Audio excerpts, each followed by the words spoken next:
Hello, my name is Ericka Rodriguez, and I'm a master's nursing student at California State University, San Bernardino. This is a short, 5-minute instructional video directed towards the parents of children diagnosed with food protein-induced enterocolitis syndrome. I hope you find this video informative, and I thank you for taking the time to watch it. Hello, today we're going to go over food protein-induced enterocolitis syndrome, also known as FPIES. To begin, we're going to go over understanding signs and symptoms of FPIES. Now, FPIES is a non-IgE mediated allergy. So symptoms begin 2 to 6 hours after ingestion of the offending food. Symptoms begin with repetitive vomiting and lethargy, followed by pallor and an ashen appearance. Now, this usually happens when a child either eats the offending food themselves or the breastfeeding mother eats the offending food and then feeds the child.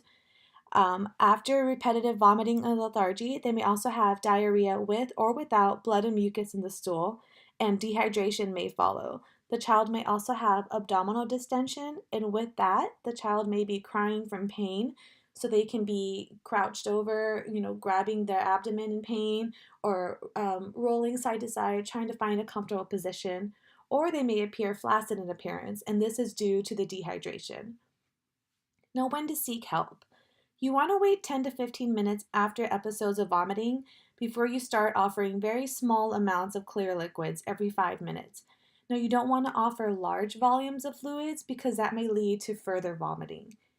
If your child has had previous symptoms of FPIES and previous reactions, if they're vomiting repeatedly, if they appear ashen, gray, or lethargic, you want to call 911 immediately and get them to a hospital as soon as possible. Also, if your child has had previous FPIES reactions and you know what their trigger foods are, and your child ingests one of those trigger foods, you want to get to a hospital as soon as possible as well, because you want them to be there and get treatment as soon as possible because you know they're going to have a reaction soon, and you'd rather be there sooner than later. Now, this next slide here shows a prepared emergency department letter. Now, this letter is provided by the FPIES Foundation. It's basically a prepared letter that your doctor just fills in the child's name and then signs it. Now, the doctor can either use this letter or prepare one themselves. And what this letter does is helps the medical personnel understand the situation.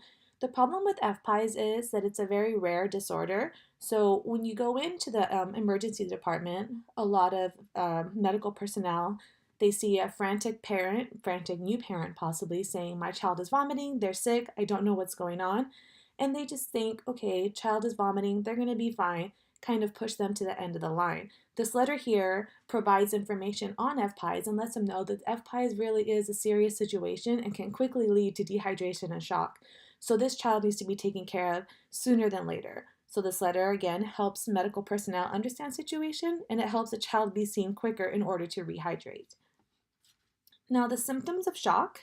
Symptoms of shock could include a pulse that is hard to feel due to it being very fast or very slow, weakness, confusion, listlessness, passing out, or having skin color changes, such as becoming ashen gray, pale, or blue. Now, hopefully, if the child does go into shock, this happens in a hospital setting and not in the home.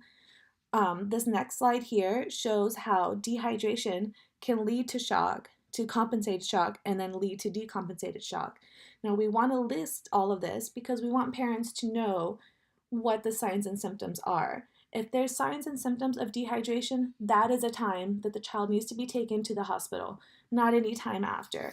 We want parents to understand that this is something that's very serious and needs to be taken seriously, and the patient or the child needs to be taken as soon as possible to the emergency room and to the doctor, or 911 needs to be called. But if any of the signs and symptoms of shock are noticed as well, same, patient needs to be taken to the emergency room or 911 needs to be called. Okay, I also have references listed. The main reference here for any healthcare